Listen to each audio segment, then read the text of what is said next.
Hello and welcome to my bedroom floor. I feel like I'm getting to this point in my life where I'm realizing that it can be okay to let go of things. For instance, I got gifted this gallon of olive oil when I moved into this apartment 2 years ago and immediately lost the lid to it. And then about a month ago when my new roommate moved in, I had to warn her about the olive oil that was sitting in one of my Lazy Susans because it had no lid and it was a gallon and things had probably crawled into it and died. And she was like, well, why haven't you thrown it away? And I was like, well, but I was given it as a gift.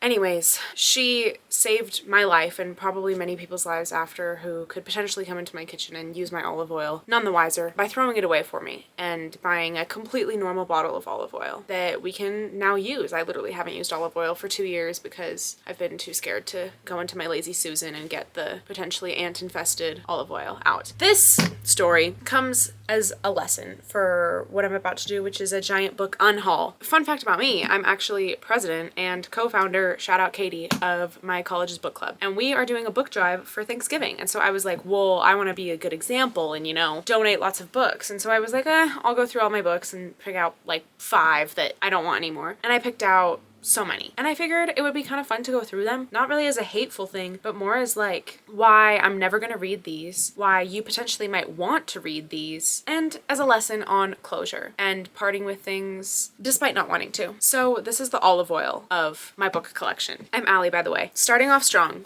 the Addicted to You series. I read the first one and I'm never going to read the next 2 and I need to accept that. These books follow Lauren and Lily. Lily is addicted to sex and Lauren is addicted to drugs?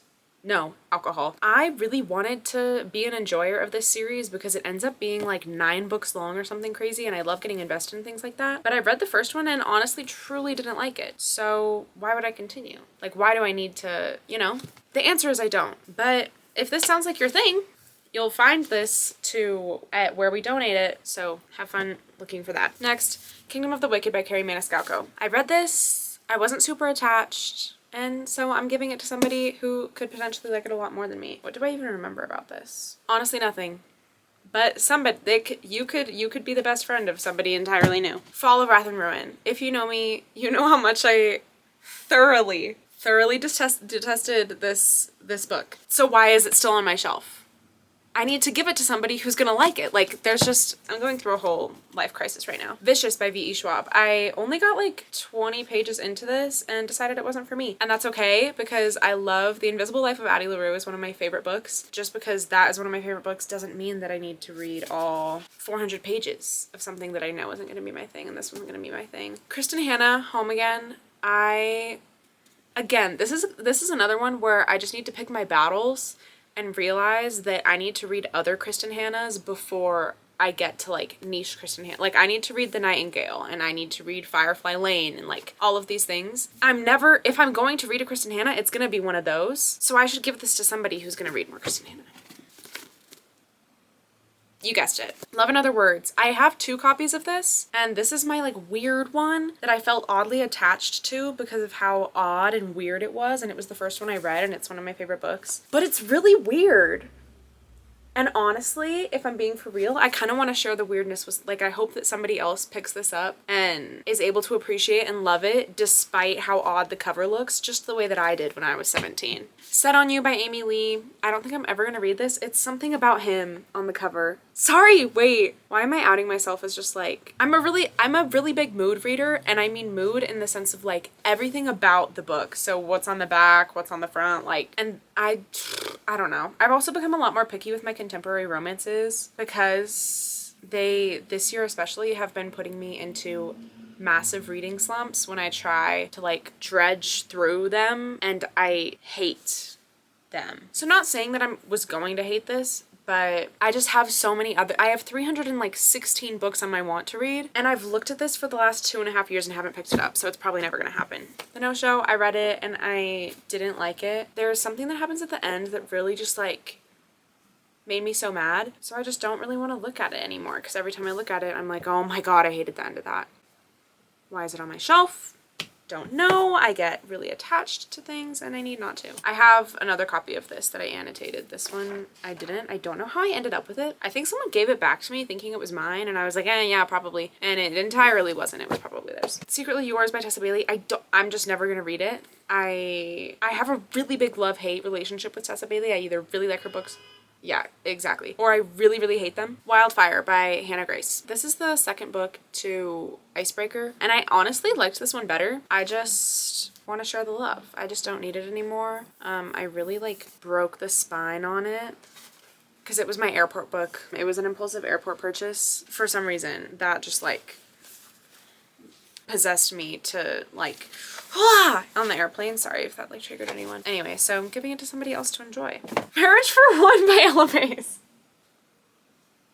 Sorry. I'm just never gonna read it. And do I even have to explain why? Every time that I look at it on my shelves, I just can't pick it up because also when I look at it on my shelves, he's there too. You can't escape his face. He's on the side as well. And it's really, you can't feel it, but it's really long. And it is one of those things where it's like, I'm pretty sure that this is on Kindle Unlimited, so I could just use my Kindle Unlimited subscription if I get really possessed to read it in the near future. And this is also so exciting because the same way that I get emotional about letting them go, I feel that emotion when I'm like, oh my gosh, like somebody could like pick this up and it could actually become their favorite series of all time, and it has a home instead of just sitting on my shelves. Like it's gonna go and get loved by some. That just like warms my heart. Oh Jesus, I can't even lift the other box. Wah!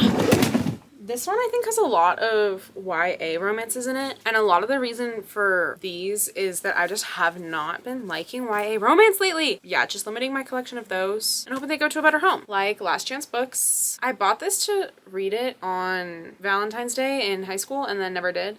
I also really hate hardcovers, so if I ever do want to read it, I'll probably just pick it up digitally. My copy of Binding 13. Which I also just ruthlessly cracked the spine on, cause please, look at this. This is like a weapon of mass destruction. Sorry.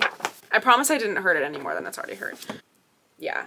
I also just wasn't the biggest fan of it. Same with the Zodiac Academy. I wasn't a fan of it and I'm not going to continue the series. So off to a bigger, better home. A Touch of Darkness, I DNF'd this. And also the pages of this copy, I sound crazy, are like too white. They're printed on like copy paper and it was just really hard for me to like focus. I wish that you could feel it in person. It's a weird copy of a book, but I also just didn't like it. I think I got like 110 pages in. Greek stuff is hard for me to get into, I'll be for real. Neil Gaiman's Stardust. I read this book for my book club. Also cracked the spine. Jeez, I'm sorry. I'm outing myself. I'm gonna get hate for that, that's for sure. Honestly, rightfully so. I didn't love it enough where I need to like own my copy of it. I'd rather give it to somebody else. The Vine Witch. I don't remember why I bought this. I have too many fantasies that I need to read. As I was like taking these off my shelves, I was pulling up the synopses of these and all the things and all the genres and stuff. And so I was just selective about which fantasies that I kept and like just trying to be realistic. Not that I can't read all 315 books that are on my want to read, because I can do anything that I set my mind to, but it's like the olive oil. Do I need a gallon of olive oil that doesn't have a lid, that probably has an ant infestation, just because it was a gift from somebody? No. I Hope This Doesn't Find You by Anne Leong. I started this today, actually, and DNF'd it. It's just a YA. Like, it's honestly, I can tell that it's a really good YA, enemies to lovers, but it's too YA-y for me. Hopefully giving it to someone to love. Dear Mrs. Bird. This is a historical fiction, I believe. And historical fictions are really hard for me to get into. And it's a hardcover. I don't need to say more. Her Royal Spyness. Read this for book club too. Wasn't a huge fan, so it's just going to a new home. This is a cozy mystery. Same thing as like Dear Mrs. Bird. Historical fiction, hardcover. It just doesn't have a lot going for it. I did a lot of these I got like as gifts and stuff, which I obviously appreciate. Duh, because they've been sitting on my shelf. I think I got this for my 18th birthday and I'm 21. So it has been sitting on my shelf for 3 years waiting for me to read, which just means that it needs a new home. The Paris Apartment by Lucy Foley. I really didn't enjoy this one as much as other things that I've read by this author. And also, can you guess where I read it? On an airplane. Fable by Adrienne Young. I've read this. I really wanted to like it because I love like a nautical kind of vibe, but I wasn't the biggest fan and I'm not going to continue the series, and so I just don't need it on my shelf. Ooh, Ooh, this is interesting. So I really did love Serpent and Dove, but I never got to Blood and Honey. And I just got to a point in my life, I just don't think I'm ever going to. I just think it's been too long now since I've read Serpent and Dove for me to like move on. And I'd rather like give it to somebody who could, like is down to read both of them. The Iron King, kind of same thing as the Vine Witch from earlier, just picking and choosing my fantasy battles, and this just did not make the cut. A Gentleman in Moscow. Okay, this one is interesting. I had so many people tell me that I need to read this, and last week I really tried. Okay, I really tried. I think I made it to like page 50, which is kind of a lot for me for a historical fiction. I just don't think it's gonna be for me. I've read good reviews and I read bad reviews, and I think I just need to accept that it's not going to happen, and that I think it was going to put me into a reading slump. I am disappointed because I've heard such good things and how it's like life-changing and stuff, but I think that the format of the storytelling is sometimes so important for you to be able to connect with it, and I could just tell from the first 50 pages how it was being told wasn't connecting with me. And that's okay. Next. Oh my gosh. The book of the months are so interesting because with book of the month especially, I feel so obligated to read it because I picked it out over everything else. This I think was my very first book of the month ever, and I haven't read it. And I don't think I'm going to. I have too many other mysteries to read. It just didn't sound as interesting as some of the other ones that I want to get to. Honestly, same exact reason as this one. I think this was my second book of the month, which is so funny that I would have never read the first two because I think I've read all of the ones that I've gotten after that. No, there's one more, but I'm just never gonna read them. I'm never going, and it's okay. I picked it because I thought that I would like it. I'm a lot more picky now with my book of the months. Like, I'm a lot more willing to skip a month instead of feeling like, I think that's why a lot of the ones that I got when I first got my subscription, I never ended up reading because I felt forced to pick something that isn't something that I know that I would enjoy. Same with this one. But I have read all my other book of the months and I really enjoyed them. Okay, Where the Crawdads Sing by Delia Owens. I have tabs. I read this for my book club in high school. I just wasn't the biggest fan. I think I gave it like 3 stars. Anyways, I just don't need a copy. Darkest Part of the Forest by Holly Black. I'm just never gonna get to it. Oh, I know. It's tough because I love Holly. I love Holly. I've just gone to like pick it up so many times. Never happens. So coming to terms with that. Rebel Witch by Kristen.